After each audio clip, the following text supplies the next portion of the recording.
কাছে ওয়াহি পাঠাইছেন এই কথা কিন্তু আমার আল্লাহ বলেন নাই। আরে মুমিন, আমার আল্লাহ একটা প্রাণী, যে প্রাণীর নাম হলো মৌমাছি, মৌমাছির কাছে আমার আল্লাহ ওয়াহি পাঠিয়েছেন। এই কথাটা এই সূরার ভিতরে আল্লাহ বলেছেন, ওয়া আওহা রাব্বুকা ইলান নাহলি আনিত্তাখিদি মিনাল জিবালি বুয়ুতা বুয়ুতা ওয়া মিনাশ শাজারি ওয়া মিম্মা ইয়ারিসুন।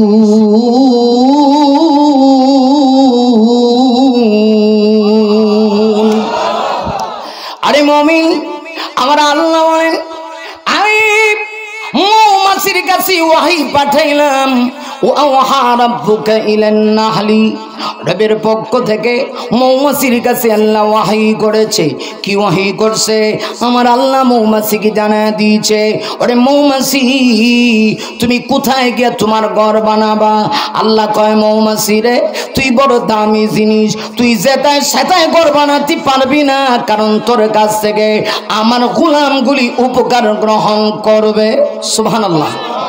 এই জন্য তুমি সব জায়গায় ঘর বানাইবা না, তোমার ঘর হবে 3 জায়গায়। সুবহানাল্লাহ। কয় জায়গা? ওয়াজ বুঝতেছেন? কিছু লোক কেমন আছে সারা রাত ওয়াজ শোনে, সকালে যদি জিজ্ঞেস করেন কি শুনছো, কয় টান দিয়া একবারে কলিজা ধরাইছে। কথা কন না? আসেনি এরকম? আচ্ছা, আমার কথা কি বুঝতেছেন আপনারা না খারাপ লাগতেছে? হ্যাঁ, এরকম অনেক লোক আছে। হুজুরে এমন টান দিছে, টান দিয়ে কলিজা ফাড়াই লইছে, কিন্তু যদি জিজ্ঞেস করেন টান দিয়া কি কইছে, কইবা আল্লাহর হস্তে মাফ চাই, দোয়া চাই। টান দিয়া কি কইছে এটা কইতাম না, মানে কি শুনছে এটা কইতাম না, কিন্তু সুর এটা খুব শোনে, ঠিক কিনা? শুধু সুর শুনলে হবে না, কিছু কথা বুঝে যেতে হবে। মৌমাছি আল্লাহর কাছে এক দামি প্রাণীর নাম। আল্লাহ কয় তোমার কাছে আমি ওহী করছি, তুমি ঘরটা কোথায় বানাইবা? সুবহানাল্লাহ। জোরে কান না রে মৌমাছি, তুমি যাতায় সিধা ঘর বানাইতে পারো না, তোমার বড় দাম, তোমার বড় দাম। তুমি ঘর বানাইবা 3 জায়গায়। প্রথম নম্বরে আল্লাহ বলেন আনিত্তাকিদি মিনাল জিবালি বুয়ুতা, মৌমাছি রে মানুষের ঘরের ভিতরে বাসার ভিতরে তুমি গিয়া ঘর বানাইবা। ওয়া মিনাস শাজার, আর আল্লাহ বলেন মিনাল জিবাল, পাহাড়ে তুমি ঘর বানাইবা। 2 নম্বরে আল্লাহ বলেন বুয়ুতান, তুমি ঘরের ভিতরে ঘর, মৌমাছি তুমি ঘর বানাইবা। মানুষের বেলেন্ডারের ভিতরে গিয়া তুমি ঘর বানাইবা। 3 নম্বরে আল্লাহ বলেন ওয়া মিনাস শাজারি, তুমি গাছের ভিতরে গিয়া সংরক্ষিত জায়গায় তোমার ঘর বানাইবা। যেটায় সেটায় তুমি ঘর বানাইতে পারো না, কারণ তোমার থেকে আমার খাল, আমার মাখলুকগুলি, আমার মানুষ, আমার গোলামেরা তোমার থেকে উপকার গ্রহণ করবে। সুবহানাল্লাহ। إن الحمد لله نحمده ونستعينه ونستغفره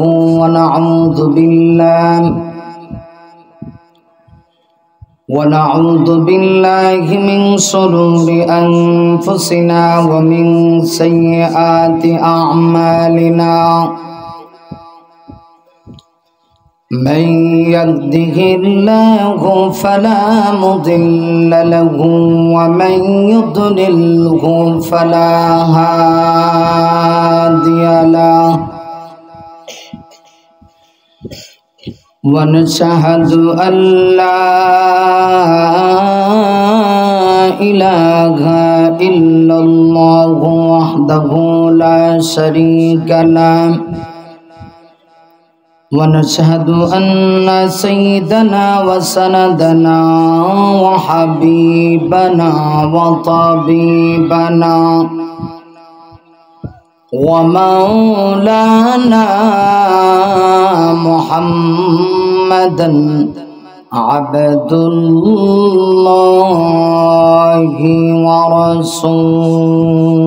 ورسوله أرسله بالحق بشيرا ونذيرا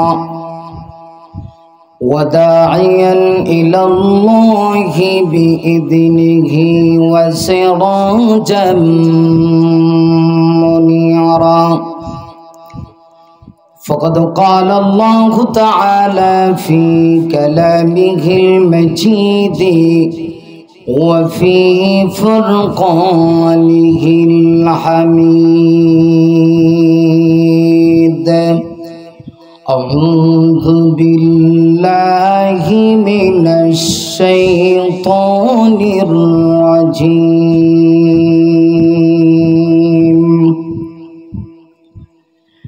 بسم الله الرحمن الرحيم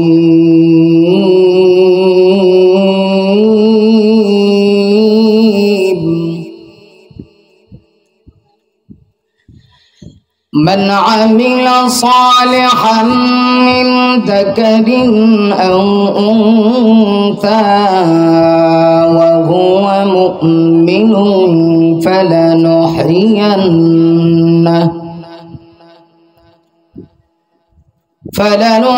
فلنحيينه حياة طيبة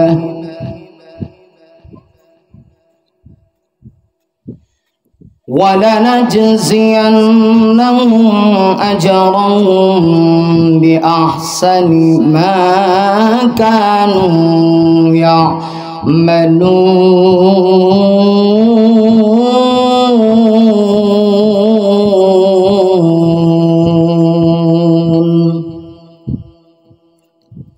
صدق الله العظيم وصدق رسوله النبي الكريم ونحن على ذلك من الشاهدين والشاكرين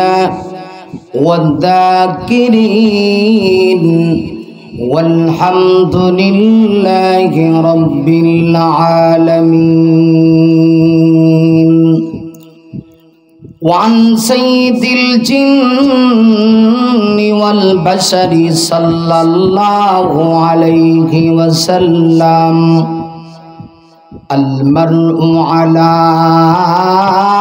دين خليله فلينظر أحدكم من يخالل أو كما قال النبي عليه الصلاة والسلام সাউন্ডটা খুব সুন্দর তুমি একটু পাতলা করে স্টেজে বাড়ায় দাও একটু জবান খুলে মহব্বতে আসুন আমরা সকলেই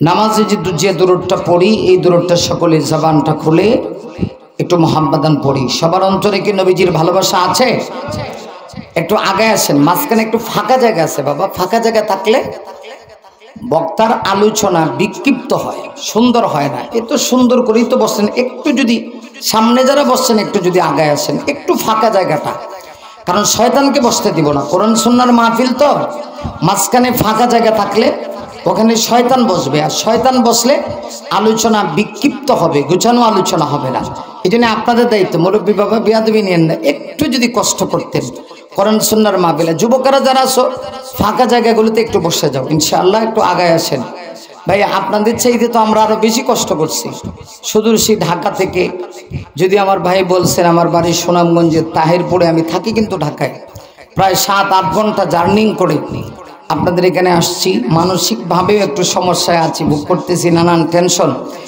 এই অবস্থার ভিতরে আপনাদের সামনে আসছি আমার আশা যাওয়া তখন সফল হবে যখন আপনারা মনোযোগ সহকারে আমার কথাগুলি শুনবেন শুনতে মানতে রাজি আছেন না ইনশাআল্লাহ একটু জবান খুলে দিবেন আমরা সবাইকে নবীকে ভালোবাসি তো কম না বেশি যে যতটুকু মহব্বত করি ততটুকু আওয়াজ দিয়ে জবান খুলে আওয়াজ করে মহব্বতান সকলে জবানটা ছেড়ে নামাজের দুরূদটা পড়ি আল্লাহুম্মা সাল্লি আলা মুহাম্মাদিন ওয়া আলা আলি মুহাম্মাদ كما صليت على إبراهيم وعلى পাতলা করে সাউন্ড আর একটু পাতলা করে স্টেজে إنك حميد مجيد اللهم بارك على محمد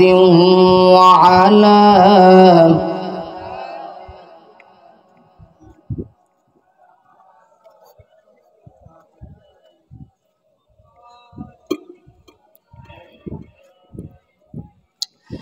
إنك حميد مجيد بلغ العلا بكماله كشف الدجى পড়েন সকলে হাসুনাত জামিউ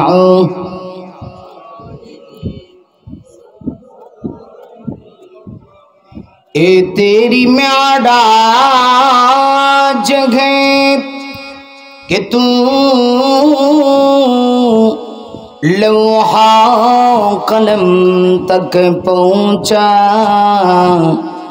और मेरी म्याराज है कि मैं तेरे कदम तक पहुँचा बलगल उला बिकमालिही कशफत साउंड बढ़ाओ একটু स्टेज बढ़ाओ हसूनत जमीउ खसालिही सल्लो खे ना खे दिन प्रचारीर काजी নিজেকে দিয়েছ বিলিয়ে তাই ফের কাফেরেরা চিনল না আলো দুষ্ট ছেলেদের পিছু দিল লেলিয়ে ঠিক আছে খে না খে দিন প্রচারের কাজে নিজেকে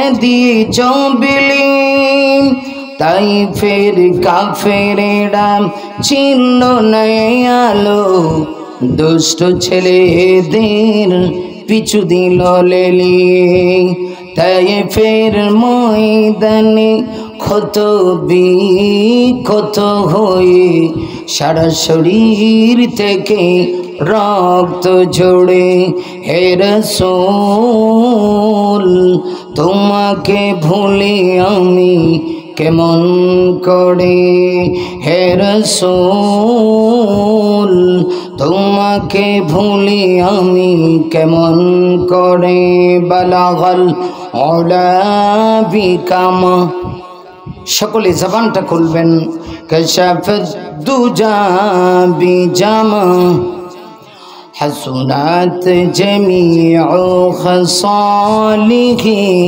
সাল্লু লা ইলাহা ইল্লাল্লাহ জবান খুলেন আওয়াজ করে লা ইলাহা মাশাআল্লাহ আরেকটু আওয়াজ করে লা ইলাহা আরেকটু আওয়াজ করে লা ইলাহা সুবহানাল্লাহ আলহামদুলিল্লাহ লা ইল্লাল্লাহ সুবহানাল্লাহ এই নারাসরা করো কা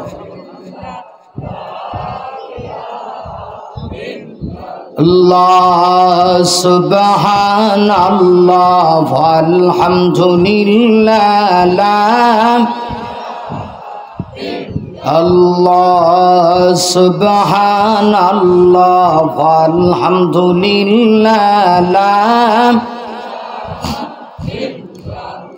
লা ইলাহা ইল্লাল্লাহ মুহাম্মাদুর রাসূলুল্লাহ সাল্লাল্লাহু আলাইহি ওয়াসাল্লাম শরীফ কানি জাবালে নূর মাদ্রাসা ও খাদিমুল কোরআন যুব সংঘের উদ্যোগে বানিয়াছং হবিগঞ্জের উদ্যোগে দুদিন ব্যাপী 14তম বার্ষিক তাফসীরুল কোরআন মাহফিলের আজকের এই দ্বিতীয় রজনীর চলমান অধিবেশনের পরম শ্রদ্ধাভাজন সম্মানিত মহতারাম সভাপতি ওয়াজিবুল এহতারাম হযরত উলামায়ে কেরাম সমবেত সম্মুখপ্রাণী দিনদার ইমানদার মুমিন মুসলমান ভাইরা বড় বাবারা মাইকের আওয়াজ যত দূর পর্যন্ত গিয়ে বসতেছে পর্দানিসীন পরম শ্রদ্ধিয়া সম্মানিতা আবেদা সালেহা অবলা সরলা আমার মা ও বোন বিশেষ করে তারুণ্যের উচ্ছ্বাস যুগে যুগে ইতিহাস পরিবর্তনকারী আল্লাহ জমিনে আল্লাহর দিন প্রতিষ্ঠা করার আন্দোলন করে করে এই পৃথিবীতে আজও যারা ইসলামের পতাকা উড্ডীন করে রেখেছেন মাহফিলের প্রধান আকর্ষণ সম্মানিত যুবক ভাইরা সর্বোপরি আল্লাহ পাকের দরবারে আলী শানে এই মর্মে শুকরিয়া আদায় করি যিনি অশান্তময় পৃথিবীর অশান্ত পরিবেশ থেকে যাচাই ও বাছাই করে এই পৃথিবীর হাজারো ব্যস্ততা থেকে ফারেক করে আজকের এই মোবারক জান্নাতের টুকরা বাগানে আমাদের সবাইকে সমবেত হওয়ার মতো তৌফিকটুকু ভিক্ষা দিয়েছেন। এজন্য জবান খুলে মহাব্বাতান যে যতটুকুন খুশি হয়েছি ততটুকুন আওয়াজ দিয়ে কালিমাতুশ শুকর পড়ি, সকলে পড়ি আলহামদুলিল্লাহ।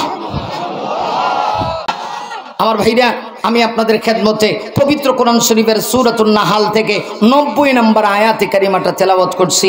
এই আয়াতকে সামনে রেখে আজকে কিছু কথা বলতে চাই। অত্যন্ত দামি এবং গুরুত্বপূর্ণ একটা সূরা। একটু খেয়াল করেন, পবিত্র কোরআন শরীফে আমার আল্লাহ প্রায় 114 খানা সূরা নাজিল করেছেন। অনেকগুলি সূরা এমন আছে যে সূরাগুলি আমার আল্লাহ বিভিন্ন প্রাণীদের নামে নামকরণ করছেন। আসেনি? বলেন তো দেখি, কোরআনের সবচেয়ে লম্বা সূরার নাম কি? সিলেটের শ্রোতারা কিন্তু অনেক সচেতন। আমরা যদি ময়মনসিং যান, সারা রাত যদি ওয়াজ করেন, ফেডে ভাড়া দিলেও এরা সুবহানাল্লাহ কইতো না। এক কারণে মানে বক্তা ওয়াজ করে মরে দিব গা, এরপরেও এরা সুবহানাল্লাহ কইতো না। মানে সব দায়িত্ব বক্তার উপরে দিয়ে রাখে। অথচ সিলেটের শ্রোতারা, এক একজন শ্রোতা আমার কাছে মনে হয় এরা বক্তার মতো, ঠিক কিনা বলেন? অতএব যতক্ষণ কথা বলবো মেহেরবানি করে একটু জবান খুলে আওয়াজ দিয়ে কথাগুলি শুনবেন। আমার ভাইরা, কোরআন শরীফের সবচেয়ে লম্বা সূরার নাম হলো সূরাতুল বাকারা। বাকারাতুন মানে কি? গাবি, মানে গরু। গরু আল্লাহ সূরার নাম রাখছেন সূরাতুল বাকারা, এর অর্থ হলো গাবির সূরা। সুবহানাল্লাহ আছে? তাহলে কোরআনের সবচেয়ে লম্বা সূরাটাই আল্লাহ একটা প্রাণীর নামে, চতুষ্পদ জন্তু জানোয়ারের নামে আল্লাহ নামকরণ করছেন। যেই সূরা থেকে তেলাওয়াত করেছি এটাও একটা প্রাণীর নামে আল্লাহ নামকরণ করছেন। সূরার নাম হলো সূরাতুন নাহাল। একটু কি কেউ বলতে পারবেন নাহাল মানে কি? মাশাআল্লাহ, মৌমাছি। আপনারা দি খুব চালাক ভাই, হে গানে তো কেউ ওয়াজ করেন না। আল্লাহর রাস্তে হয় আমি স্টে যাই, আনালে হে গানে বল, কারণ বাইরে থেকে আওয়াজ দিলে বক্তার জন্য এটা ক্ষতিকারক। মৌমাছির নামে আল্লাহ এই সূরার নামকরণ করছেন। একটু খেয়াল করেন, কোরআন শরীফে অনেক সূরা আল্লাহ প্রাণীদের নামে নামকরণ করলেও কোন প্রাণীর কাছে আল্লাহ ওয়াহি পাঠাইছেন এই কথা কিন্তু আল্লাহ বলেন নাই। কেবল একটা প্রাণী আছে আল্লাহর আকাশের নিচে জমিনের উপরে, এই প্রাণীর নাম হলো মৌমাছি। যেই মৌমাছির কাছে স্বয়ং আল্লাহ ওয়াহি পাঠাইছেন। আর জোরে কোন সুবহানাল্লাহ। নারে মুমিন, আমার কোন প্রাণীর কাছে ওয়াহি পাঠাইছেন এই কথা কিন্তু আমার আল্লাহ বলেন নাই। আরে মুমিন, আমার আল্লাহ একটা প্রাণী, যে প্রাণীর নাম হলো মৌমাছি, মৌমাছির কাছে আমার আল্লাহ ওয়াহি পাঠিয়েছেন। এই কথাটা এই সূরার ভিতরে আল্লাহ বলেছেন, ওয়া আওহা রাব্বুকা ইলান নাহলি আনিত্তাখিদি মিনাল জিবালি বুয়ুতা বুয়ুতা ওয়া মিনাশ শাজারি ওয়া মিম্মা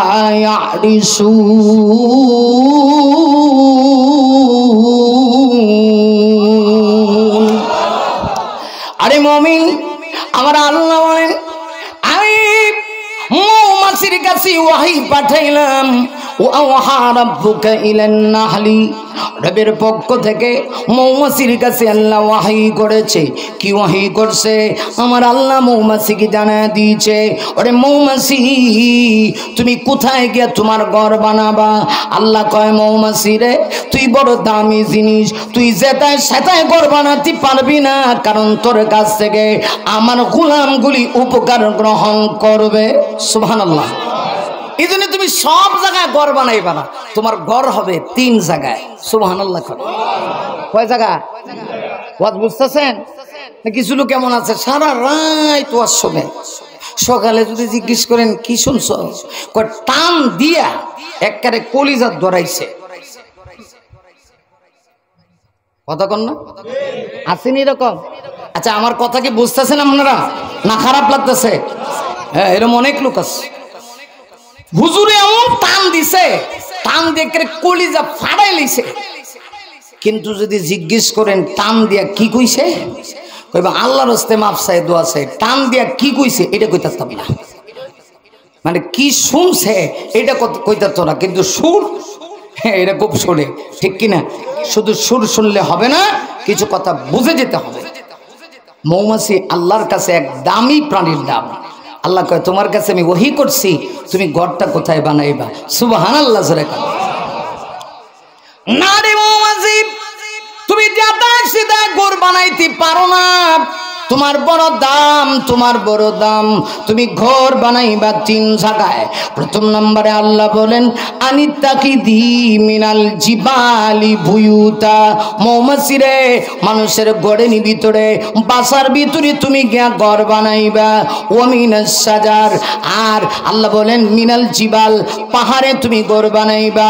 2 নম্বরে আল্লাহ বলেন বুয়ুতান, তুমি ঘরের ভিতরে ঘর, মৌমাছি তুমি ঘর বানাইবা। মানুষের বেলেন্ডারের ভিতরে গিয়া তুমি ঘর বানাইবা। 3 নম্বরে আল্লাহ বলেন ওয়ামিনাস সাজারি, তুমি গাছের ভিতরে গিয়া সংরক্ষিত জায়গায় তোমার ঘর বানাইবা। যেটায় সেটায় তুমি ঘর বানাইতে পারো না, কারণ তোমার থেকে আমার খাল, আমার মাখলুকগুলি, আমার মানুষ, আমার গোলামেরা তোমার থেকে উপকার গ্রহণ করবে। সুবহানাল্লাহ। আল্লাহ এই কারণে এই মৌমাছির বড় দাম আল্লাহ কোরআন শরীফে, তাই এই মৌমাছিকে কেন্দ্র করে, এই আয়াতকে কেন্দ্র করে এই সূরার নাম রেখে দিয়েছেন সূরাতুন নাহাল। নাহাল মানে হলো মৌমাছির সূরা। এই সূরা থেকে মূলত সূরার নামকরণের কারণ বলা উদ্দেশ্য না, একটা আয়াতে কারিমা তেলাওয়াত করছি, ওই আয়াতকে সামনে রেখে কিছু তাফসীর করতে চাই। আল্লাহ রাব্বুল আলামিন আমার তেলাওয়াতকৃত আয়াতে বলেন, আল্লাহ কি বলেন? মান আমিলা সালেহা, আল্লাহ বলেন এই পৃথিবীতে যদি কেউ ভালো কাজ করে, সৎ কাজ করে, নেকের কাজ করে, আল্লাহ বলেন মিন যাকারিন আও উনসা, চাই পুরুষ হোক অথবা নারী হোক। একটু খেয়াল করেন, এই পৃথিবীতে নারী আর পুরুষকে আল্লাহ অধিকার সমান দেয় নাই। অধিকারের বেলায় নারী আর পুরুষকে আল্লাহ পার্থক্য রেখেছে। সমান দিলে নারী ঠকবে, এই জন্য কোরআন বলে নারীর অধিকার বেশি, ইসলাম বলে নারীর অধিকার বেশি, আমার নবী বলেন নারীর অধিকার বেশি। আর ওই কুলাঙ্গারগুলি বলে নারী আর পুরুষ সমান অধিকার। মূলত এরা সমান অধিকার দিতে চায় না, সমান অধিকারের নামে ওরা নারীদেরকে ভোগ করতে চায়। আরো জোরে কর, আরো জোরে কর। নির্বাচন আসলে তো খুব আওয়াজ বাইর হয়, অমুক ভাই তমুক ভাই। লোকেরা বলে কি হয়েছে, কয় মাথা আছে ঠ্যাং নাই। কতক্ষণ না কা কষ্ট হইতেছে নাকি? খারাপ লাগতেছে বাবা? বলছি না মনটা খারাপ। কোন কারণে খারাপ একটু পরে বলবো।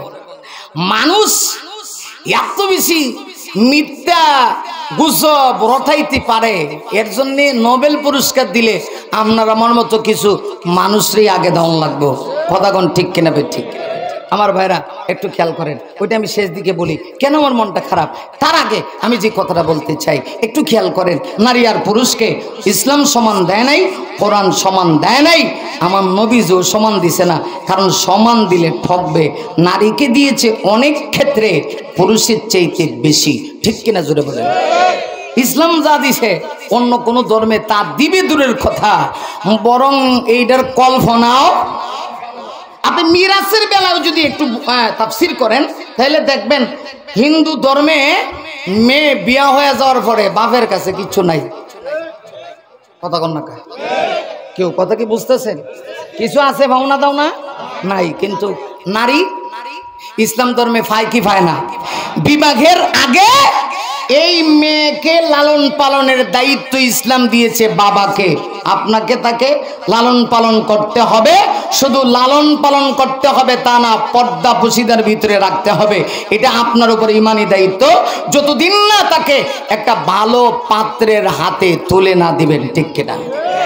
এবার যখন বিয়ে হয়ে গেছে এরপরে আর দায়িত্ব নাই, আসেনি? বিয়ার পরে কার কাছে দায়িত্ব? স্বামীর কাছে। শুধু দায়িত্বের বেলায় তা না, সম্পদের বেলায়ও একটা মেয়ে বাপের কাছেও পায়, স্বামীর কাছেও পায়। যদিও ভাই বোন যদি 2 জন হয়, বাবা যখন মারা যাবে, মারা যাওয়ার পরে বাবার সম্পদ, কোরআন বলে ইউসিকুমুল্লাহু ফি আওলাদিকুম লিযাকারি মিথলু হাযিল উনসাইন। আল্লাহ নির্দেশ হলো আওলাদের ব্যাপারে, সন্তানের ব্যাপারে, একটা ছেলে তার বোন 2 বোনে যা পাইব 1 ভাইয়ে তা পাবে। এই বিধান কার? তাহলে বাহ্যিকভাবে বোঝা যায় ভাই বেশি পাইছে, বোনে কথা কম না কা কম পাইছে। কিন্তু আমরা যদি এই বিষয়টাকে একটু সুস্থ মস্তিষ্ক দিয়ে গবেষণা করি তাহলে দেখব আসলে কম পায় নাই, নারী বেশি পাইছে। কথা কন না কা? কিভাবে? বাবার কাছে যদিও সম্পদের বেলায় ছেলে বেশি পাইছে, বোন কম পাইছে, ভাই বেশি পাইছে, বোন কম পাইছে, কিন্তু দায়িত্বের বেলায়ও ইসলাম ভাইকে দায়িত্ব দিছে বেশি, বোনকে দায়িত্ব দিছে কম। কথা কন না কা? এই জন্য ইসলাম কইছে ভাই বেশি পায়। আবার একটা মেয়ে বিবাহের আগে বাবার কাছে থাকে, বিয়ার পরে স্বামীর কাছে যায়। সম্পদের বেলায় বাবার কাছেও পায়, স্বামীর কাছেও পায়। সর্বাধিক মিলে যদি আমরা চিন্তা করি, বিবেচনা করি, তাহলে দেখব ইসলাম নারীকে ঠগায় নাই, বরং আরো বেশি দিছে। আর আমার দেশের টাক মাথাওয়ালারা এরা বড় বড় বুদ্ধিজীবী, এমন বুদ্ধিজীবী যে এরা বুদ্ধি বেচতে বেচতে বেচতে এখন এরা আন্তর্জাতিক বুদ্ধিজীবী, যে কারণে এরা দেশে আর বুদ্ধি বেছে না, ভারত গিয়ে বেছে। আরো আস্তে কর, মহিলারা শুনে লইতো না, আরো আস্তে কর। বুদ্ধি বেশি গিয়া ভারত, এত বড় বুদ্ধিজীবী, তার মানে ওনারা আন্তর্জাতিক বুদ্ধিজীবী। এই বুদ্ধিজীবীরা বুদ্ধি বেচতে বেচতে মাথায় আর চুল থাকে না। মিস্টার টাক, মিস্টার, আমি দেখছি যতগুলা বুদ্ধিজীবী, বিশিষ্ট বুদ্ধিজীবী নিচেতে লেখা থাকে, টেলিভিশনে পর্দার সামনে বৈশাখ কথা বলে, আমি শতকরা 99% বুদ্ধিজীবীর মাথায় চুল পাইছি না। আমি দেখছি টাক মাথা, কারণ মাথায় চুল থাকার কথা না, তো এত বেশি বুদ্ধি জ্ঞানের কারণে আর মাথায় আর চুল থাকে না। এত জ্ঞান যে হেরা আল্লাহর কোরআন পর্যন্ত মানতে রাজি না, আল্লাহর বিধান পর্যন্ত মানতে রাজি না। আল্লাহ যেটা দিছে এইটাতে যারা রাজি না, মানতে রাজি না, আল্লাহর বিধান না মাই না, যারা নিজেদেরকে বুদ্ধিজীবী দাবি করিয়া নারীদেরকে সমান অধিকারের নামে রাস্তায় বের করতে চায়, যেটায় সেটায় বের করতে চায়, আল্লাহর কসম করে বলি এরা আসলে নারীর অধিকার দেয় না, বরং অধিকারের নামে ওরা নারীকে ভোগ করতে চায়। কথা বলে ঠিক কিনা? এরা নারী ভোগ করতে চায়। এরা খুব চালাক, চালাক খালি তা না, এরা বড় হিটলার, এরা বড় হিটলার। সমান অধিকারের নামে নারীদেরকে রাস্তায় বের করে দেয়। এজন্য দেখবেন গার্মেন্টস গুলিতে বেশিরভাগ নারীরা পুরুষদের পক্ষ থেকে নির্যাতনের শিকার হয়। আপনারা মাইন্ড করেন না? ইসলাম কইছে পুরুষ বাহিরে দায়িত্ব পালন করবে। এবং একটা স্বামী যখন স্ত্রী বাহিরে দায়িত্ব দিয়া নিজে ঘরের ভিতরে থাকে, তখন তো শান্তি না অশান্তি, মারাত্মক ধরনের কিন্তু অশান্তি। তখন আর পুরুষের ভাবার ঠিক থাকে না। স্বামী স্ত্রী দুজনে যদি চাকরিজীবী হয়, কেডাকার কথা মানত? সমান অধিকার না? মশুরি রাত্রেবেলা কেটা টানাইতো, দেখা যাইব মশুরি কে টানাইব, এই ডালে মায়ের খরিয়া মাথা ফাটানি শেষ। কথা কন না কেন? এই জন্য কোরআন ইসলাম যা দিছে এটাতে সন্তুষ্ট যারা থাকে এদের জীবনের শান্তি। নারী মুমিন, কোরআন ইসলাম নারীকে যা দিয়েছি এই পৃথিবীতে কোনো ধর্মে দেওয়া হয় না, আর দেওয়া হবেও না। আল্লাহ তাই বলেন, যদি কেউ এই পৃথিবীতে নেক কাজ করে, চাই নারী হোক অথবা পুরুষ হোক, আল্লাহ বলেন পৃথিবীর সব জিনিস অধিকারের বেলায় কিন্তু সমান না, কিন্তু একটা জায়গায় সমান। এটা হলো নেক আমলের বেলায়। আরে মুমিন, নেক আমল যদি কেউ করে, নারী পুরুষ কোনো পার্থক্য নাই, এমন হবে না। নারী নেক আমল করে পুরুষের পিছনে থাকবে, এমন হতে পারে না। বরং অনেক ক্ষেত্রে দেখা যায় নারীরা পুরুষদেরকে পর্যন্ত হার মানায়। পৃথিবীতে এমন অনেক নারী আছে নেক আমল করে আল্লাহর কাছে এত দামি হয়েছে, দুনিয়াতে থাকা অবস্থায় আরে মুমিন তারা জান্নাতের সার্টিফিকেট পেয়েছে। আরে ওই আমার আপনার মা রাসূলের প্রথম স্ত্রী আম্মাজান খাদিজার কথাই বলি। আম্মাজান খাদিজা রাদিয়াল্লাহু আনহা দুনিয়াতে তিনি নেক আমল করে, স্বামীর অনুসরণ করে, স্বামীর আনুগত্যতা স্বীকার করে এত দামি হয়েছে। আমার মা আম্মাজান খাদিজা রাদিয়াল্লাহু আনহা দুনিয়াতে মহান রব, মহান আল্লাহর পক্ষ থেকে তাকে সালাম জানানো হয়েছে। আরো আসতে কোন সুবহানাল্লাহ। তাইলে একটা নারী নেক আমলের বেলায় এমন হবে না, বৈষম্য থাকবে না, বরং ইসলাম কোরআন বলে যদি পৃথিবীতে কেউ সৎ কাজ করে, নারী হোক পুরুষ হোক, এতে কোনো পার্থক্য নাই। নারী নেক আমলের বেলায় পুরুষ যেরকম পাবে নারীও পাবে। হ্যাঁ, অনেক ক্ষেত্রে দেখা যাবে নারী যদি নেক আমল কইরা এমন হতে পারে পুরুষকে ডিং দেয়া নারী নেক আমলের বেলায় অগ্রসর হয়ে যেতে পারে। তাই আল্লাহ অধিকারের বেলায় নারী আর পুরুষকে সমান দেয় নাই, শুধুমাত্র নেক আমলের বেলায় আমার আল্লাহ বলেন মান আমিলা সালেহা, যদি কেউ সৎ কাজ করে মিন যাকারিন আও উনসা, চাই পুরুষ হোক অথবা নারী হোক, আল্লাহ বলেন কোনো পার্থক্য নাই। হ্যাঁ, আমি তাদেরকে দুটো পুরস্কার দিয়ে ধন্য করব।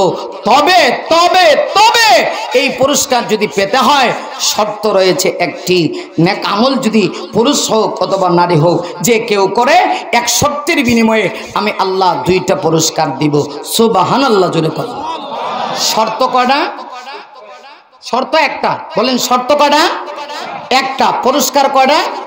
হ্যাঁ, এই ওয়াজটা আজকে আমরা বাড়ি চলে যাই।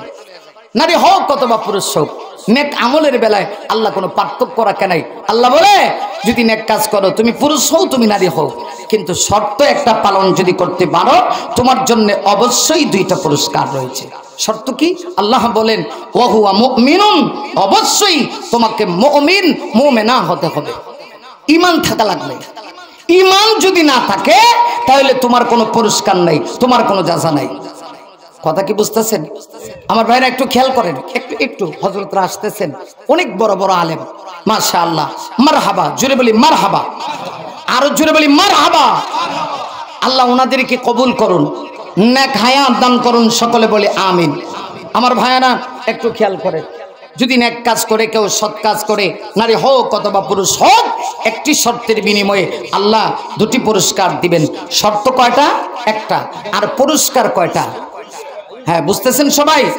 শর্ত একটি, শর্ত একটি, পুরস্কার দুইটি। আল্লাহ যদি বলেন পুরস্কার দিবেন, এটা কি মিথ্যা হইতে পারে? কথা কন্যা দি, এটা মিথ্যা হওয়ার কোনো সম্ভাবনা নাই। ইন্নাল্লাহা লা ইউখলিফুল মিআদ, আল্লাহ কখনো ওয়াদা খেলাপ করেন না, ঠিক কিনা? আরে মুমিন, আল্লাহ বলেন যদি কেউ এই পৃথিবীতে নেক কাজ করে, চাই পুরুষ হোক অথবা নারী হোক, একটি শর্তের বিনিময়ে আমি আল্লাহ তাদেরকে অবশ্যই দুইটা পুরস্কার দিব। শর্ত কি? আল্লাহ বলেন ওয়াহুয়া মুমিনুন, মুমিন হওয়া লাগবে, খাঁটি মুমিন মুমিনা হওয়া লাগবে। ঈমান যদি থাকে অবশ্যই পুরস্কার আছে। আজকে সমস্যা হলো আমাদের এই জায়গায় ঈমান নাই, যে কারণে আজকে আমরা গোটা পৃথিবীতে লাঞ্ছিত, গোটা পৃথিবীতে আমরা নির্যাতিত। আরে মুমিন শোনো, ঈমানদারের ঈমানের দাম এত বেশি। হাদিস শরীফের ভিতরে আল্লাহর রাসূল বলেছেন লা তাকুমুস সাআ হাত্তা ইউকাল ফিল আরদি আল্লাহ আল্লাহ। এই আস্তে দাও, এত জোরে দিলে কণ্ঠ বসে যাবে, পিছনে দাও একটু আস্তে করে, হুজুরের কাছে তো আমার দুজনে মিলিয়ে দাও। হাদিস শরীফে আল্লাহর রাসূল বলেছেন এই পৃথিবীতে আল্লাহ কিয়ামত ততদিন পর্যন্ত ঘটাবেন না যতদিন এই পৃথিবীতে আল্লাহ আল্লাহ বলনে বলা থাকবে, অর্থাৎ একজন ইমানদার থাকবে। এর অর্থ হলো মুমিন হলো দুনিয়ার জামাই। কারণ বিবাহের বাড়িতে যত কিছুর আয়োজন হয় সব কিছু জামাইকে কেন্দ্র করেই হয়। কথা কোন ঠিক নেই? কারে কেন্দ্র করে হয়? জামাইরে কেন্দ্র করে। জামাই বিবাহের বাড়িতে গেলে বরযাত্রী যারা আছে এদের সম্মান ক্রেডিট বাড়ে, বাড়েনি? রিক্সাওয়ালা হইলেও দেখবেন বরযাত্রী হইলে ফাওয়ারি আলাদা, মানে কুদনের সুডে কন্যা পক্ষের লোকদের দেখবেন যে ফাতলা পায়খানা শুরু হয়। কথা কোন ঠিক কিনা? কারণ সে আজকে বরযাত্রী, বরযাত্রী হওয়ার কারণে, জামাইয়ের সাথে যাওয়ার কারণে তার মর্যাদা বেশি। জামাই যখন বিবাহের বাড়িতে ঢুকি তখন বিবাহের আনুষ্ঠানিকতা শুরু হয়, সব কিছুর পরিবর্তন হয়। জামাই যখন বিবাহের বাড়িতে ঢুকে তখন সবাই খুশি, কন্যা পক্ষের যারা আছে এরা খুশি, ছেলে পক্ষের যারা আছে এরাও খুশি। কেন? জামাই ঢুকে গেছে, জামাই হলো আজকের প্রধান অতিথি। কিন্তু দেখি জামাই যখন ঢুকলো সবাই খুশি হয়, এমনকি বাড়ির কুত্তা বিলায়ও খুশি হয়। ঠিক গে বাইত কইবেন? আর একটু জোরে কন। কুত্তা বিলাই খুশি হয়নি? কেন লাগে কন্ত দিই? কুত্তা হাড্ডি খাইব, হাড্ডি হাড্ডি। আর বিলায় খাইব কি কাটা, ঠিক না? এই জন্য খুশি, সবাই খুশি। কিন্তু যাকে কেন্দ্র করে আয়োজন হয় দেখবেন উনি ওই দিন খায় না, মুখের মাঝে একটা ডিভা দিয়ে রাখে, একটা রুমাল দিয়ে রাখে, ঠিক নেই? অথচ ওনাকে কেন্দ্র করেই কিন্তু সবকিছুর আয়োজন হয়।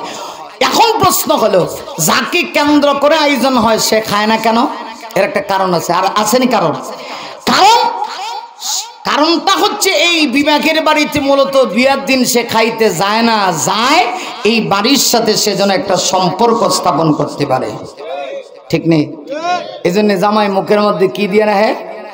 রুমাল দিয়ে রাখে। পাশের এক বন্ধু জিজ্ঞাসা করে, দোস্ত তুই তো খাতক, তুই তো অনেক খাস, কিন্তু আজকে খাস না কেন লাগা?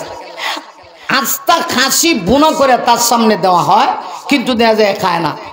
খায় না কেন? জামাই বলে, দেখ আমি যতই খাতক হই, আজকে আমি খাওয়ার জন্য আসি নাই, এসেছি বাড়ির সাথে যেন আমার একটা নতুন সম্পর্ক স্থাপন হয়। যদি সম্পর্ক হয়ে যায় আজকে খাওয়া লাগবে না। আমার ভাইরা, জামাই বলে আগামীকালকে থেকে ইচ্ছায় হোক অনিচ্ছায় হোক এই বাড়ির যত মুরগির রান আছে সব আমার সামনে ধরা দিবে, ঠিক কিনা? ঠিক তো দ্রুপভাবে ইমানদাররা হলো দুনিয়ার জামাই। ইমানদাররা দুনিয়াতে খাওয়ার জন্য আসে নাই, আমাদের কারণে গোটা পৃথিবীর সব বেঈমানরা খায়। এই ভারতের নরেন্দ্র মোদী খায়, মায়ানমারের কুত্তি অং সান সুচি, হ্যাঁ না কিচ্ছু কয়, হ্যাঁ হ্যাঁ কথা ঠিক নেই, কুত্তি কোয়াতে রাগ করছেন আপনারা? নরেন্দ্র মোদী হলো একটা কুত্তা, আর সুচি হলো বোঝা যায় আপনারা কলিজার ধরছে। তে আমার সঙ্গে বলেন না কেন? ভারতের নরেন্দ্র মোদী হইল একটা কুকুর, আর একটা কুকুরনি হলো অং সান সুচি, কথা কোন ঠিক কিনা? বিভাগের বাড়িতে যেমন কুকুরে খায়, কুকুর নিয়ে খায়, এরা ঠিক তদ্রুপভাবে খায়, কিন্তু কার উসিলায় খায়? আমাদের কারণে খায়। এরা কিন্তু টের পায় না। আল্লাহ কয়, মুমিন রে তোমার দাম বেশি, তোমার আখিরাতের পুরস্কারের সাথে ইমানের সম্পর্ক। এমন কি আল্লাহ বলেন দুই পুরস্কারের সাথে তোমার ইমানের সম্পর্ক। অতএব আল্লাহ বলেন নারী পুরুষ অধিকারের বেলায় পার্থক্য রয়েছে, কিন্তু এক জায়গায় পার্থক্য নাই, সেটা হলো নেক আমলের বেলায়। নেক আমল যদি থাকে আল্লাহ বলেন অবশ্যই এক শর্ত, সেটা হচ্ছে মুমিন যদি কেউ হয় আমি তাদেরকে দুইটা পুরস্কার দিয়ে ধন্য করব। একটি পুরস্কার আমি আল্লাহ দেব দুনিয়াতেই, আরেকটি পুরস্কার দিব আমি আখিরাতে। আস্তে কোন সুবহানাল্লাহ। পুরস্কার কয়টা? দুই পুরস্কারের প্রথম পুরস্কার হইলে আল্লাহ দুনিয়াতে দিবেন। আমাদের অনেক লোক আছে এরা কয় দুনিয়ার দরকার নাই। না, দুনিয়ার দরকার আছে, তবে আখিরাতের জন্য যতটুকু দরকার ততটুকু প্রয়োজন। আপনি যদি নৌকা চালান, নৌকার ভিতরে যদি পানি না থাকে নৌকা চলবো? কথা কন্যা দি, পানি কিছু থাকা লাগবে, কিন্তু নৌকা ছিদ্রি হইয়া ভিতর দিক থেকে যদি পানি ঢুকে তাহলে নৌকা চলবে না, নৌকা ডুবে যাবে। ঠিক তো দ্রুপভাবে দুনিয়া আখিরাত কামানোর জন্য দুনিয়া দরকার, আখিরাত কামানোর জন্য দুনিয়া দরকার। আখিরাত কামানোর জন্য তো আল্লাহ দুনিয়াতে আপনারে আমারে পাঠাইছে। এই জন্যে আল্লাহ বলেন নেক আমল যদি ইমান ঠিক রেখে কেউ করে আমি তাদেরকে দুটো পুরস্কার দেব। একটি পুরস্কার দেব দুনিয়াতে, আরেকটি পুরস্কার দেব আখিরাতে। সুবহানাল্লাহ। আরে মুমিন, আল্লাহ বলেন মুমিন যদি ইমানকে ঠিক করে নেক আমল করতে পারে গো মুমিন, আমি আল্লাহ ওয়াদা দিলাম এমন মুমিনকে আমি আল্লাহ দুইটা পুরস্কার দেব। একটি পুরস্কার দিব আমি দুনিয়াতে। দুনিয়ার পুরস্কারটা কি? আল্লাহ বলেন ফালানুহইয়ান্নাহু হায়াতান তাইয়্যিবা। অবশ্যই অবশ্যই আমি এমন মুমিন নর এবং নারীকে হায়াতে তাইয়্যিবা দেব। এর অর্থ হলো পবিত্র জীবন আমি আল্লাহ দেব। পবিত্র জীবনের অনেক ব্যাখ্যা রয়েছে। এর প্রথম ব্যাখ্যা হলো আমি আল্লাহ তার জীবনে রিজিকের সংকীর্ণতা, আমি আল্লাহ রিজিকের তঙ্কি আমি আল্লাহ দূর করে দিব। আমি আপনাদের কাছে জানতে চাই, বলুন তো দেখি রিজিকের মালিক কে? আরো আসতে না জোরে বলেন না রে মুমিন, পৃথিবীর কেউ তোমাকে রিজিক দিতে পারবে না। না, রিজিক দেওয়ানের মালিক একমাত্র আল্লাহ, তবে রিজিক সন্ধান করা লাগে, রিজিক তালাশ করা লাগে। তবে মনে রাখতে হবে, গাছের ডাল থেকে যেমন একটা পাখি যখন বের হয়ে যায়, পাখি জানে না খালি পেটে বের হয়, কিন্তু বড় পেট নিয়ে কিন্তু ডালে আবার ফিরে আসে। আরে মুমিন, কিন্তু তুমি সে আল্লাহর প্রতি বিশ্বাস স্থাপন রাখো না। তুমি মনে করো রিজিকের জন্য আমার সুদ খাওয়া লাগবে, না, রিজিকের জন্য সুদ খাওয়া লাগবে না, ঘুষ খাওয়া লাগবে না, হারাম পথে তোমাকে চলা লাগবে না। আল্লাহ কয় রিজিকের মালিক আমি। সূরা হুদের ভিতরে আল্লাহ বলেন, ওয়া মা মিন দাব্বাতিন ফিল আরদি ইল্লা আলাল্লাহি রিজকুহা ওয়া ইয়ালামু মুস্তাকাররাহা ওয়া মুস্তাওদাআহা কুল্লুন ফি কিতাবিন মুবিন। আরে মুমিন, আমার আল্লাহ বলেন পৃথিবীতে যত বিচরণশীল প্রাণী আছে সকল প্রাণীর রিজিকের ব্যবস্থা, মা মিন দাব্বা ফিল আরদি ইল্লা আলাল্লাহি রিজকুহা, সকল প্রাণীদের রিজিকের ব্যবস্থা আমার আল্লাহ করে। তাই যদি হয় তোমার বিশ্বাস যদি ঠিক থাকে, আল্লাহ বলেন তুমি তাকওয়া অর্জন করো, খোদাভীতি অর্জন করো। ওয়া মান ইয়াত্তাকিল্লাহা ইয়াজআল লাহু মাখরাজা ওয়া ইয়ারযুকুহু মিন হাইসু লা ইয়াহতাসিব। আরে ওই আমার আল্লাহ বলে তোমার রিজিক নিয়ে পেরেশানি করা লাগবে না, আমি আল্লাহ তোমার রিজিককে আমি আল্লাহ প্রশস্ত করে দিব। রিজিক কোথা থেকে আসবে তুমি কল্পনাও করতে পারবে না। অথবা আমার দায়িত্ব হলো হালাল রিজিক অর্জন করার জন্য চেষ্টা করা। মনে রাখতে হবে নামাজ রোজা ইবাদত বন্দেগী যেমন ফরজ, হালাল রিজিক অন্বেষণ করা, হালাল রিজিক তালাশ করাও হলো ফরজ। আল্লাহ নবীজি এজন্য হাদিসের ভিতরে বলেছেন, তালাবু কাসবিল হালালি ফরিদাতুন আইবাদাল ফরিদা আও কামা ক্বালান নবিয়্যু আলাইহিস সালাতু ওয়াস সালাম। আল্লাহর নবী বলেন তালাবু কাসবিল হালাল, হালাল মাল উপার্জন করার জন্য হালাল জিনিস তলব করা, হালাল রিজিক তালাশ করা তোমার আমার জন্য। আল্লাহ বলে, আল্লাহ নবী বলেন ফরিদাতুন বাদাল ফরিদা, এটাও একটা ফরজ ইবাদত। অন্যান্য ইবাদতের পরে নামাজ রোজা, নামাজ রোজার পরে যাকাত, হজের পরে তোমার জন্য হালাল মাল অর্জন করা, হালাল মাল অন্বেষণ করা তোমার জন্য ফরজ। অতএব রিজিকের টেনশন তোমার করা লাগবে না রে মুমিন। আল্লাহ কয় রিজিক আমি দিব, শুধু তুমি চেষ্টা করে যাও। তাই আল্লাহ রাব্বুল আলামিন বলেন, আরে তুমি দুনিয়ার জন্য পাগল হয়ে গেছো। আল্লাহ বলেন টেনশন নাই, খাঁটি মুমিন হয়ে যদি না কামল করতে পারো রে বান্দা, আমি আল্লাহ তোমাকে হায়াত দিয়েছি, তোমাকে আমি আল্লাহ জীবন দিয়েছি। ওই জীবনে তোমার কোনো রিজিকের তঙ্গি থাকবে না, রিজিকের টেনশন থাকবে না, রিজিকের অভাব থাকবে না। আমি আল্লাহ ওয়াদা করলাম আমি তোমার জিন্দেগির ভিতরে রিজিকের তঙ্গি দূর করে দেব। আমার ভাইরা বলুন, তাহলে ঈমান ঠিক থাকলে রিজিকের কোনো অভাব আছে? কথা বলেন, অভাব আছে? আল্লাহ পুরস্কার দিবেন কয়টা বলছেন? দুইটা। এক নম্বর পুরস্কার হলো ফালানুহইয়ান্নাহু হায়াতান তাইয়্যিবা। আল্লাহ বলেন অবশ্যই অবশ্যই আমি তাদেরকে পবিত্র জীবন দিব। পবিত্র জীবনের একটা ব্যাখ্যা হলো এমন জীবন আমি আল্লাহ দিব যেই জীবনে রিজিকের কোনো তঙ্গি থাকবে না, রিজিকের কোনো সংকীর্ণতা থাকবে না, কারণ রিজিকের মালিক কে? অতএব আমি রিজিক অন্বেষণ করতে গিয়া অবশ্যই হালাল তরিকায় অন্বেষণ করব, হারাম তরিকায় না। কারণ হারাম তরিকায় গেলে এই রিজিক খায়া আমার দেহে যে রক্ত হবে, আমার দেহে যে গোশত হবে, এই রক্ত আর দেহ দিয়ে যদি আমি আল্লাহর কুদরতি পায়ে কিয়ামত পর্যন্ত সেজদা দেই, আল্লাহর কসম এই সেজদা আল্লাহর কাছে গ্রহণ হবে না। কথা কোন ঠিক কিনা? এই জন্য আল্লাহ বলেন মুমিন তুমি নেক আমল করো, ঈমানকে ঠিক করে আমি তোমাকে দুটি পুরস্কার দিব। দুনিয়ার জীবনে পবিত্র জীবন দিব। পবিত্র জীবনের একটা ব্যাখ্যা রিজিকের তঙ্গি, রিজিকের অভাব আমি আল্লাহ দূর করব। বাস একটাই বললাম। এখন আসেন আখিরাতের পুরস্কারটা নিয়ে কিছু কথা বলি। কারণ মুমিনের কাছে দুনিয়ার চাইতে আখিরাত বেশি না কম? হ্যাঁ, আরে আখিরাতের তুলনায় দুনিয়া তো কিচ্ছুই না, এটা স্যাম্পলও না। মুমিনের সব চাওয়া পাওয়ার স্থান হলো আখিরাতে। সুবহানাল্লাহ। না রে মুমিন না, দুনিয়া তোমার কিচ্ছু না। তোমার জীবনের যত চাওয়া পাওয়া আছে সব চাওয়া পাওয়া হলো আখিরাতে।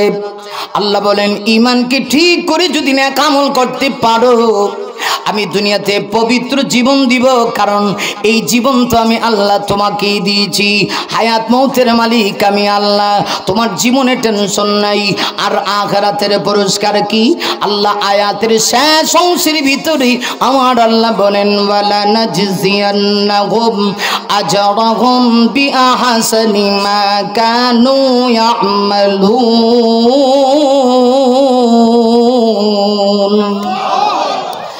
আখিরাতের পুরস্কার আমি দিব। আখিরাতের পুরস্কার কি? আরে মুমিন, আল্লাহ বলেন অবশ্যই অবশ্যই আমি তোমাদেরকে যাজা দেব। খুব খেয়াল করবেন, ওয়ালা নাজজিয়ান্নাহুম, অবশ্যই অবশ্যই আমি তাদেরকে যাজা দেব, প্রতিদান দেব। আল্লাহ বলেন প্রতিদান কি হবে? আজরাহুম বিআহসানি মা কানু ইয়ামালুন। আবার আল্লাহ বলেছেন তাদেরকে আজর দেব, প্রতিদান দিব। কি দিব? আল্লাহ বলেন বিআহসানি মা কানু ইয়ামালুন। দুনিয়ার জীবনে তারা যা আমল করেছে আমলের চাইতে উত্তম প্রতিদান, আমলের চাইতে উত্তম বদলা আমি আল্লাহ দেব। আমলের চাইতে উত্তম বদলা এর অর্থ কি? মুমিন একটু খেয়াল করো, তুমি আমার সৃষ্টি জগৎ নিয়ে যদি একটু গবেষণা করি তাহলে দেখতে পারবো আমরা সৃষ্টিগতভাবেই দুর্বল। না রে মুমিন, আমার বানানো কোনো কথা না। আমার আল্লাহ কোরআনের ভিতরে বলেন ওয়া খালিকাল ইনসানু দাইফা।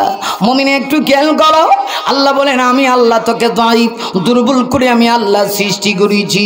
যেহেতু আমি সৃষ্টিগতভাবে দুর্বল, দুর্বলের আর কি পাওয়ান আছে? আমার দেহে কিন্তু একটা হাতির মতো শক্তি নাই, একটা বাঘের মতো শক্তি আমার দেহে নাই। কিন্তু হাতি বলেন আর বাঘ বলেন, পৃথিবীর যত শক্তিশালী প্রাণী বলেন, সকল প্রাণীর চাইতে আমার দেহে শক্তি না থাকলেও আমি আশরাফুল মাখলুকাত, আমার দাম আছে, আমার ইমানের দাম আছে, আমার আমলের দাম আছে। তাই আল্লাহ বলে মুমিন রে, তুই যে আমল করবি তুই কিন্তু সৃষ্টিগতভাবে দুর্বল, তোর আমলটাও দুর্বল। কিন্তু দুর্বল আমলটা এত বেশি না করলেও আল্লাহ বলেন তোর আমলটা বড় দামি, এত দামি।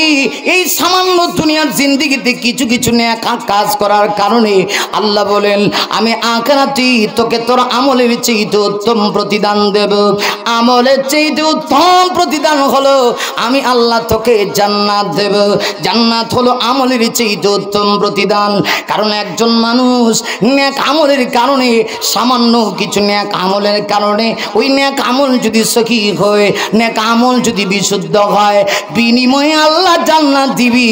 এমন জান্নাত যে জান্নাতে গেলে পড়ে একজন মুমিনের যত চাওয়া পাওয়া আছে সব চাওয়া পাওয়া সেখানে পূর্ণ হবে। মনে রাখতে হবে মুমিন রে, আরে দুনিয়ার সব চাওয়া পাওয়া দুনিয়াতে তুমি পূর্ণ করতে পারবা না। একদিকে হইলে আরেক দিকে কিন্তু হয় না। তোমার টাকা আছে দেহ নাই, দেহ আছে টাকা নাই। তোমার অর্থ আছে স্বাস্থ্য নাই, স্বাস্থ্য আছে অর্থ নাই। অনেক লোক আছে কোটি কোটি টাকার মালিক, অথচ ডায়াবেটিস, চাইলেই ভালো খাইতে পারে না, মিষ্টি সামনে আইলেও খাইতে পারে না, ডায়াবেটিস বেড়ে যায়। আবার এমন লোক আছে 2 কেজি মিষ্টি খাইলে ডায়াবেটিস হয় না। আল্লাহ কয় দুনিয়াতে সব চাওয়া পাওয়া তোমার পূর্ণ হবে না রে মুমিন, সব চাওয়া পাওয়া পূর্ণ হওয়ার স্থান হলো জান্নাতে। আল্লাহ তাই বলেন মুমিন তোর দুর্বল কিছু আমলকে সবল বানায়া আমি আমলের বদলা এর চাইতে উত্তম প্রতিদান দিব। এইটার নাম হলো জান্নাত। কারণ জান্নাতে গেলে পরে তোমার মনের যত চাওয়া পাওয়া আছে গো, আল্লাহ বলেন সব চাওয়া পাওয়া আমি জান্নাতের ভিতরে পূর্ণ করব। আর আস্তে কোন সুবহানাল্লাহ। বিশ্বাস হয়নি আপনাদের? হ্যাঁ, জান্নাতে গেলে পরে তোমার সব চাহিদা পূর্ণ হবে। এজন্য হাদিসে কুদসির মধ্যে আসছে আল্লাহ রাব্বুল আলামিন বলেন আ'দাততু লিইবাদিয়াস সালিহিন মালা আইনুন রাআত ওয়ালা উযুনুন সামিআত ওয়ালা খাতারা আলা কলবি বাশার। মুমিন রে, আমি তোমার জন্য জান্নাতে এমন কিছু নিয়ামত রেখেছি যে নিয়ামতগুলি তুমি তোমার দুনিয়ার চোখ দিয়ে দেখছো না, কান দিয়া শুনছো না, এমনকি কলব দ্বারা কল্পনাও করো নাই। সুবহানাল্লাহ আছে? কান দিয়ে শুনোস নাই, চোখ দিয়ে দেখস নাই, অন্তর দ্বারা কল্পনাও করস নাই, এমন নিয়ামত আমি জান্নাতেই রাখছি। সুবহানাল্লাহ জোরে কর, আরো জোরে কোন সুবহানাল্লাহ। সব নিয়ামত জান্নাতে গেলে পাইবেন, বিশেষ হয় দুনিয়াতে সবকিছু পাইছেন না, সবকিছু দুনিয়াতে পাবেন না, একটা থাকলে আরেকটা নাই।